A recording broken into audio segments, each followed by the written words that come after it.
Hello साथीहरू, सन्चै राम्रै हुनुहुन्छ? म पनि सन्चै छु।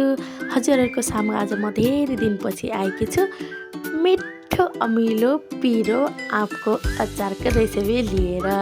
ल सुरु गरौँ है त। ल यो भयो हाम्रो आँपलाई मैले राम्रोसँग मजाले मिची पखालेकी छु र यसलाई पखालेपछि यसलाई फेरि राखेकी छु। अनि राखिसकेपछि अब यसलाई काट्नको लागि लिएर जाँदैछु।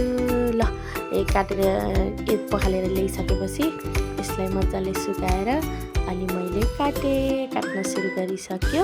ल यतिको मैले सेटमा राखिसकेकी छु। ल कस्तो राम्रो देखिएको है काटेको। ल यसमा चाहिँ मैले बेसार र नुन राखेर अनि केही 1-1.5 घन्टाको लागि यसलाई छोपेर राखेको छु। अनि छोपेर निकालिसकेपछि हाम्रो यतिको पानी निस्किसकेको छ र यसलाई राम्रोसँग मिचेर अनि यसलाई सुपामा 2वटा सुपामा फिजारेर मजाले 2 दिनको लागि सुकाएँ। घाम लागेको थिएन नि त।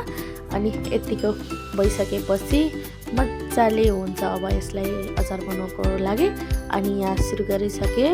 अनि जिरा धनिया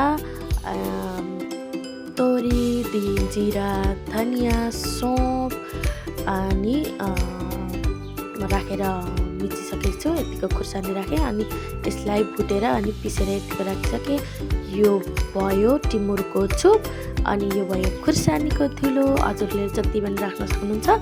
अनि आफूले आफ्नो स्वादअनुसारको नुन मसलाहरू आफ्नो स्टाइलमा राख्न सक्नुहुन्छ।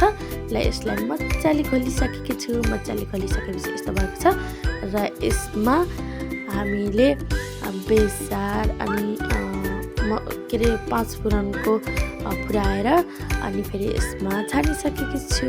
ल हेर्न सक्नुहुन्छ यतिको भइसकेको छ। यसलाई मजाले मिचिसकेपछि यस्तो भएको छ र अब हेर्न सक्नुहुन्छ देख्दै कति मिठो भइराखेको छ है। ल अब यसलाई चाहिँ मैले सिसामा एड गरिसकेको छु। एड गरिसकेपछि यसलाई अब म घाममा सुकाइराखेको छु। अनि अब यो मजाले खान मिल्ने भइसकेको छ। ल हस् त थ्याङ्क यू फर वाचिङ।